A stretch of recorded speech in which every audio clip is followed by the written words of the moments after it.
All right, it feels so good to have you right here. This is Tipok TV. My name is Elvis Vitalis. If you like, you could call me the vibe of the airwaves. And on this edition of the Experienced Show, I have with me in the building, in the studio, live and in person, Jonah Emmanuel. Now, let me tip you a bit about this amazing individual seated right here. We both attended the same secondary school. Back then, he was my junior. But this guy was amazing. He was the SP back then. That was in Shaw Foundation Comprehensive College. Yes.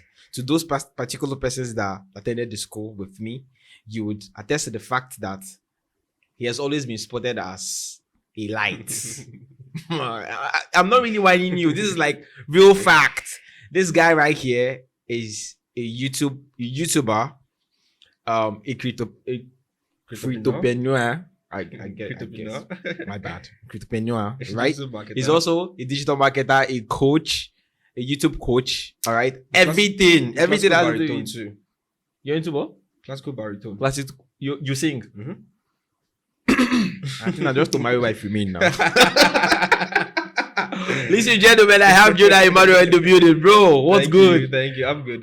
Man, bro, I'm so excited that I'm having you right here. I'm glad to be here. Seeing all you've been doing in the educational sector, I feel like the Ministry of Education, they have to reach out to you because you're really doing a lot.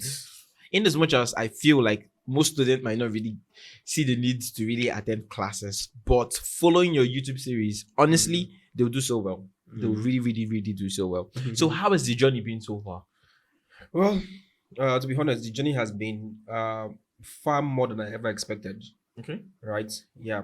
When I started the whole thing, somehow it was just like, just try this thing. To me, it was just like, you know what, just try this thing. In fact, the whole reason why I started this YouTube of a thing was just because I was leaving school. And back then when I was in school, my university days, right, I was running an academy there called Excellence Academy. Okay. Right. We're averaging about 8,000 students. Wow. Like this was like back then or currently? Back then in school. Wow. When we were averaging like 8,000 students, 2,000 students in our physical classes. Okay. Right. So that would mean I was literally teaching from sometimes I skip my whole lecture day just to teach. So I go to school, I would teach from 8 to 10, 10 to 12, 12 to 2. You became a lecturer in school. I'm telling you. What? So it was like that. And I literally taught all faculties except law, if I can remember. So we're that big there. And then when I was leaving school, my fourth year, my fifth year, somebody came to me. I was like, okay, so you're leaving now. What's the plan after school? Do you plan to come back and start teaching again? I was like, yeah, that's a good question. So I had to think about it. I was like, I'm not even sure if I would want to still continue. But before then, I started from my second year. I did the second year, third year, fourth year, fifth year, and I was like, would I really want to be coming back to teach again? I was like, what about if you create a platform where even if you're not around there, students can come and teach, at least come and learn, right? That's where the whole idea started from. All right, so I did my research and everything. I was like, okay, I didn't even have an idea of what YouTube is like. In fact, it even comes to you as a shocker that I did not create my own channel. Really? Somebody, I'm serious. Somebody created my channel for me because I don't even scratch. Like I didn't even know how to create a channel, but I know how to do YouTube. Okay. So somebody actually helped me in creating the channel, doing my everything. Like I didn't know how it was done. Right. So that's how it literally started. Right. So I did my research, YouTube, the whole thing. On average, it takes about 1 year to get your first 1,000 subscribers. Right. I was like, okay, then let's just try this and let's just try it. Right. So we just started, got my first 1,000 subscribers in like how many months? In the first year, we did like 6,000 subscribers. My first year, all organic. My second year, we did about 29,000 subscribers. And currently today, we're hitting about 88,000 subscribers. And yeah, so it's been more than expected.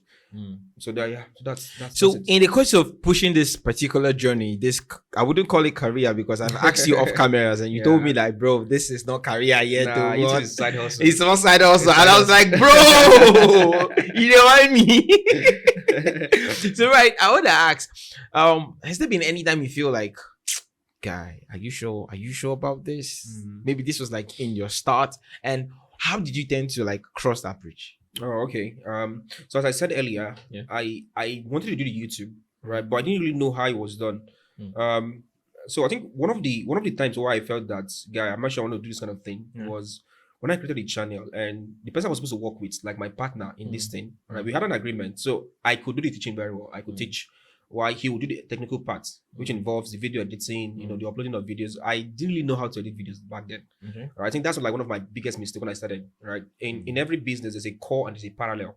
Okay. And this is something I didn't understand. There's a principle of core and parallel. Yeah. The core is what you're doing. The parallel are things that complements the core. Okay. For instance, if you want to be a YouTuber, for instance, right, the parallel to YouTuber or to being a YouTuber involves that you should be able to talk. That's if you don't want to use AI anyways. You should be able to talk, right? Good, have a good communication skill. That's a parallel to the core of being a YouTuber. I should be able to edit videos too. Is part of it. But I didn't really consider these things. I was just like, okay, I'm just going to teach.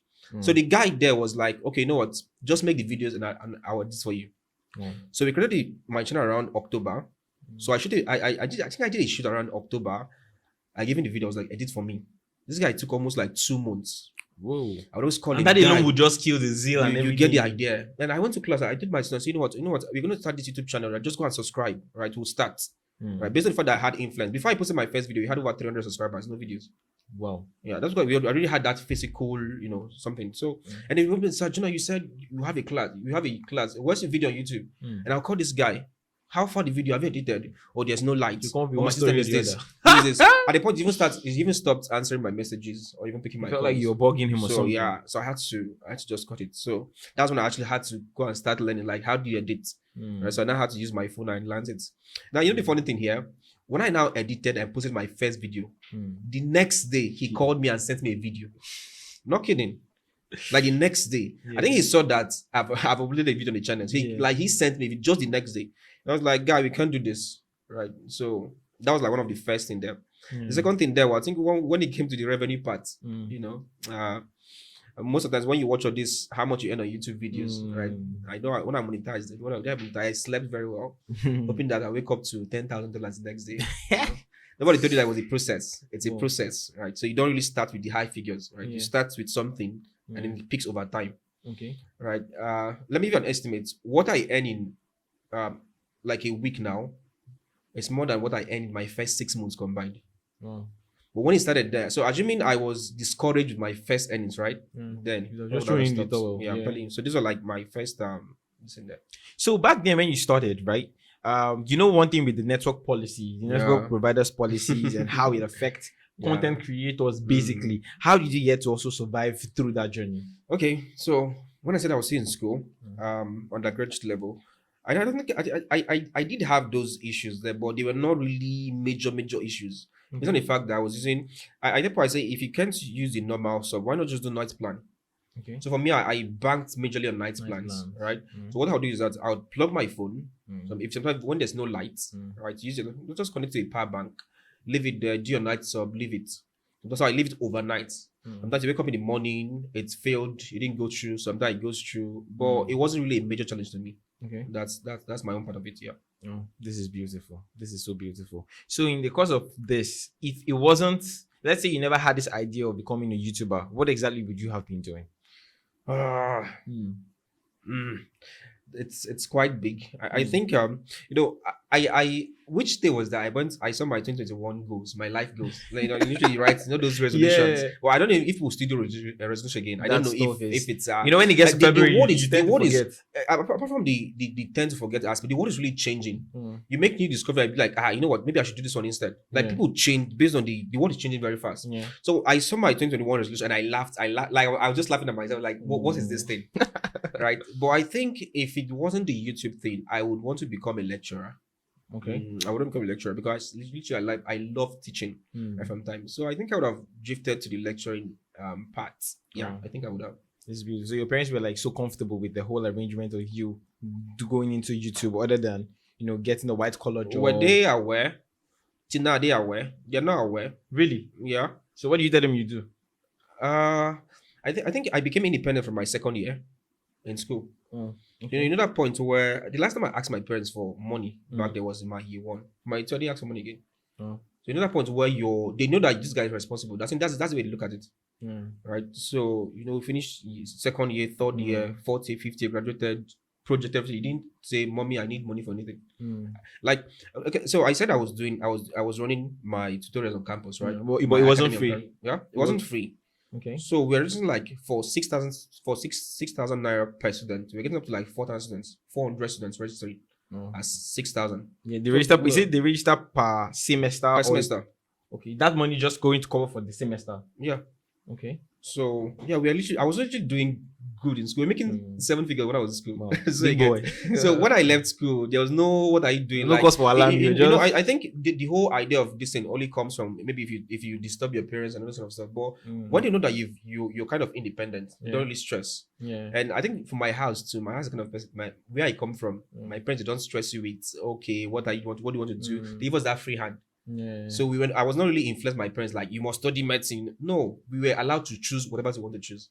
So that's it. That's so why. in the course of the journey, in the course of the teaching process, how was students, being able to adapt from the physical class to going over to the online it wasn't space easy. and all It of wasn't that? easy. So everything is just strategy, right? It wasn't easy, but everything is strategy. So this why I did it. I was like, when I started new, right? I observed that students were not going to watch online because they were seeing me physically. Yeah. And they could really ask you question and you answer like yes. So if you can get free access to you, or even if paid access to you physically, why should we go online? Yeah. That was it. So when I said that people were literally coming to the physical class and not really banking on the online class, the online class would literally shoot up during the exam period. Why? Because they're going to revise for exams, Okay. So the subject was now simple. So minimize the number of physical classes and go online instead. So what I would do is very simple. I just come to class, maybe just once in like 2 months. Okay. And then just, I'll whet the appetite and go and learn more online. So I minimize the number of physical classes so they can go online. So this is how we did the transition from the physical classes to the online classes. Although many persons complain that, we're not used to online class, but I know with time, right? They got used to it. Yeah, so that's it. So talking about your online class, there was like this particular post of yours that was making rounds on social media of some students from a particular university outside, going on your YouTube channel, going through a particular, that was like in physics or so. Yeah. And having gone through the particular course, they, attended the exams and did very well. And they actually did videos and all of that. So how did you feel when you got that, reciprocation? When you got that response from them? Yeah, it's I do tell people, I say I make one of the best classes online. Yeah. And I even tell, I say, if you go online, you go to my channel, by the way, Excellence Academy, right? If you go and you watch my videos and you don't understand it, I'll literally pay you for wasting your time. I'm that confident with my ability to teach science. Right. So when I got that stuff, I was just like, I was very excited, right? It was just an indication that we're actually doing super great. Okay. But apart from that, so I knew it from the analytics. So that was just like a confirmation. Right. So of course, as a creator, you can see analytics, right? So as of when I checked that 2 years ago, we had covered about 75 countries that were learning from my channel. So when I saw that video, I was like, okay, yeah, that's really true. Right. Yeah. So it felt great to be known. But aside those ones, that was the one I actually posted. There are others that I don't post due to maybe they don't want me to post it. But I get a lot of DMs, all those kind of stuff. So yeah, it really feels good. Right. So if you have like an opportunity to leave the country to I'm not planning this thing. You have the opportunity to leave the country, right? Okay. To go into lecture in full time, probably in any country of your choice. Which country exactly would you be, and why? Wow. I think we said this in off camera that I'm not actually considering leaving right now. But Okay. Which country of my choice and why? Am I sure? Not so sure of that, but I guess I'll just probably pick the UK, the UK or the US. Okay. Yeah, one of those two. But then I'm not sidelining one of these like Qatar, something like Qatar. Yeah. Also good too. One of these Arabian nations too. Yeah. Because of the money. Yeah. You're very honest with me. Yeah. Of course. All right. Let's come back to Nigeria. This is Nigeria now. So, what do you feel that? Do you feel that the government are doing so much or less than intended when it comes to the educational sector? Because now, from your point of view, you said that back then in school you had over close to 1,000 students coming in for tutorials.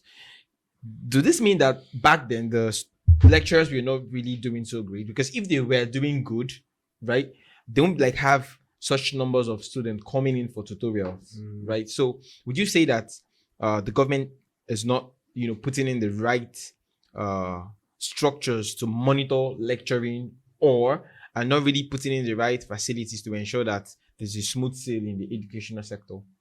So let's not make it look like it's just the government's fault that something like this are happening. Okay. Things like this are happening. It's quite a whole lot, but I think the government can do more, right? Okay. If they choose to set up the right structures. Even Mm. when it comes to employment in most of these public schools, it's as when I did my NYC, I observed something. You have schools where now it's okay. Since we are, let me not go there. So there are schools where government employ teachers to come and teach, Okay. and these teachers they're supposed to come and teach would literally be ghosting their teaching. Yeah. Like we get into what if corpus goes, but how do you explain the fact that teachers will be ghosting to come and teach? And then you now have students in secondary schools, public secondary schools there, especially in those rural areas there. Environment. Yeah. Then you're not having teachers that's supposed to come and teach. They're not even then in school. In a whole term, a teacher that's being paid every month It's not comes even in just 2-3 times. They even send their exam questions online.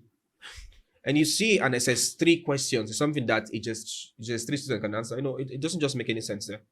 So yes, there's a part the government can do. Okay. There's a part that the schools too can do. Our system is crazy. Let me share an experience. Based on the fact that I started teaching students online, I observed something one of those days. Do you know that in some of these schools abroad, right? When you come to the Nigerian kind of exam, for instance, right, they say you shouldn't come with anything, no paper, no nothing. They call it expo, dartboard, whatever they call it there, right? But abroad there, for some exams, they give what's called the formula sheet. Like literally, you're going to write an exam, and in the exam, you have a formula sheet. Okay. Like this formula sheet contains all the formulas that you need for the exam. So you don't have to cram formulas to come and write an exam. I have samples in my phone. Wow. So I was thinking, like, when I studied for the first, I was like, is this how you guys do that? Okay, the first time I observed this was in my final year. We had one of the lecturers from, like, he finished abroad and then he came back to my teachers. He gave us this book. He gave us, like, take the book to exam hall. We're like, this book contained all the formula we needed for the course. So like, there's absolutely no way you will fail. You would feel like, they're literally pushing you to succeed. Yeah. But in this place, you have to cram all this formula, which is not necessary, literally. And that's why I think when I started seeing this thing, like, I thought I had students from the US. It was in the US. When they were sending me their past question, I was checking the US, the UK, Ireland, like Cyprus. I was checking it. Everybody was following the same concept where they'll give you a formula sheet. Wait, sorry to cut you short. Yeah. Even the UK I'm that telling you, colonized us, I have. they're following this I'm the telling same you, policy. to be And it honest, comes to Nigeria, they give you something. you must cram the formulas, the whole thing. And the funny thing here, they would literally set a question that is like far-fetched different from what they taught you in the exam, and you become the And when I saw this whole thing, I had to make a post one of those days on Facebook. I don't know if this time I made this post. I was like, no wonder Nigerians do so good abroad. That's why you always see 15-year-old Nigerian girl breaks Suzu record, right? Why is it so? It's easy.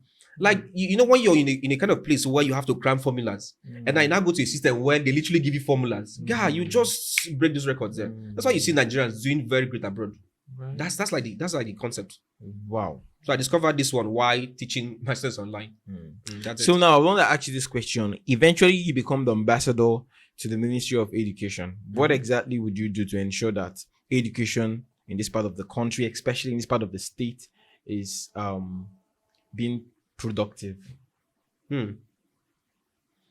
Okay, so what would I do if I become the ambassador of education? Okay, so I think it will start from motivating the kids to know that at a young age, right, you should first of all learn.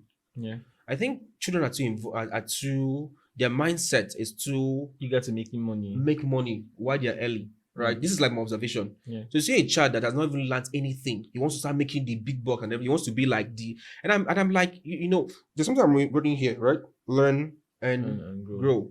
This was my slogan, right? So when you're there, you need to tell them that you know what. See, before you start thinking about making those big bucks, right? Learn something. Yeah. Right. So what I put in place, simple.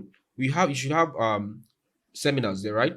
Seminars telling them that okay, this is how life actually works. So forget what you see on social media. Sure. It starts from learning this way, right? So learn first, know what you want to do, then build from there. Yeah, that's one. Of course, I will hold workshops, right? Of course, so we should look at the how we can probably our recruitment systems in most schools. It's sad that these days teachers are not well paid, and that's why they don't even do their best. Sure. So you see a case where teaching is just like, okay, if this one no work out, I'll just become a teacher. Teaching is just like, what do I want to do? I'll just do this worst case scenario. I'll go and teach.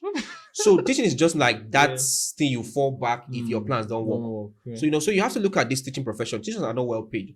So what about if you make this teaching profession very good? There's some countries where teachers are well paid more than government officials. Now, in a case where the teaching profession now is now being taken much more seriously than it is now, you see that you have capable hands there. You have teachers that want to teach. Why? Because they, of course, apart from the fact that they have the passion to teach, they're also motivated by the cash too. Yeah. Not a case where you're teaching and then there's nothing there. You just feel demotivated. So these are like critical things we should look at. So this is critical things I also would do. Right. Aside from that too, we need to start learning. Like we have to teach with the current curriculum. I feel we are way backwards, bro. If I would have. Sorry to cut you short. I would have said something here right now because I can remember back then when I was in school. I studied computer science in one of the universities, and there was a time they were teaching us Fortran. This is like one language, programming language that is ancient, bro. Nobody does Fortran any longer. Outdated. But you keep on buying textbooks and textbooks and textbooks for Fortran. The fact that you even write these codes on the board, it's so and in paper to makes it annoying. Bro. So yeah, this is another thing we should look at: how to reform the curriculum. We are really backward. So these are like some of the things I would really put in place to make sure that we do better. Yeah. I think you've heard him. You're going to vote for him. Please. I think you do so well with politicking.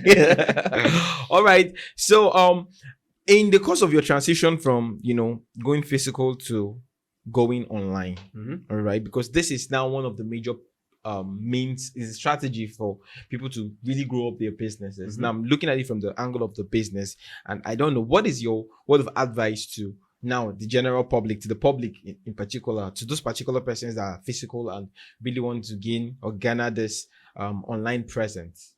What is your words to them? Because I feel most of them are really finding it very difficult to switch the lanes. Okay. I've not actually switched automatically online. We still have offline classes too. Where do you have your online classes? We still have physical classes. Yes, we have physical locations too where we have classes. It depends on this in there. Okay. Right. There's somewhere too at the OG access. Usually too, also in university to university. Okay. We still have classes there, but we just go online. The idea of going online is that we can reach much more people than physical class. Yeah. So last I checked, we've done over 4 million persons that have reached out to our channels, like based on views and everything, 4 million, which is something that we couldn't achieve if we were just there offline, physically and offline. The idea of transitioning online is that I think I read that quote by Bill Gates that said back then, I think there is a quote by was it Bill Gates also that said, if your business is not online, you soon be out of business. So people are literally going online now. So the idea is just to go online there. If you want to transition online, it's just to learn what does it take. Right, to go online. Like in today's world, knowledge is free. You can learn literally everything. So mine was just a study. When I wanted to do this online thing, I did my study. So how do I go online? What does it take? Right. So it was just a thing of going online, study this one, started from here, then built the website and everything. So Wow. So if you want to go online, actually, there's free knowledge online. So ask yourself, what platform do you want to use? Right. YouTube is free. Social media is free, right? So just do your thing. That's it. Beautiful. Honestly, while sitting right here having this conversation with you, there's like a lot of things running through my mind, and I'll be like, bro, you're not doing the most. You are not doing the most. It's quite unfortunate at this junction that I will be drawing the curtain close for this episode of the Experience Show, and I want to sincerely thank you for coming around. I mean, in such a short while, you made it through to come out to the section and then educate us on a lot of things, especially around the academic sector and of course on the YouTube sector too. This is like a big one. This is something you have to pay like $1,000 for, and you're obviously getting it for free, right? So at this junction, I'll be joining the content club. But before I do that, what is your word of encouragement to the students now, to the student union, to the student body, to that particular child who has the willingness to go to school or is going to school and probably not getting the adequate educational structure he or she is required or is expected to that particular student who feels demoralized whenever he's told to read a book to pass an exam, to that particular child who gets talked down by the teacher, probably bullied by the teacher for not really understanding, whilst the peers do understand. What is that word of encouragement to such a student? So when it comes to understanding the subject matter, from my experience, it all starts from the basics. Please know your basics. That's it. Okay. Don't jump steps. Okay. Right. So these days you see where kids just like kids are literally jumping into school. You know, I think I met somebody that was like 14 years. Mm. I don't know how true, but she said she graduated at 14. Like these days, take your time to learn. Yeah. Right.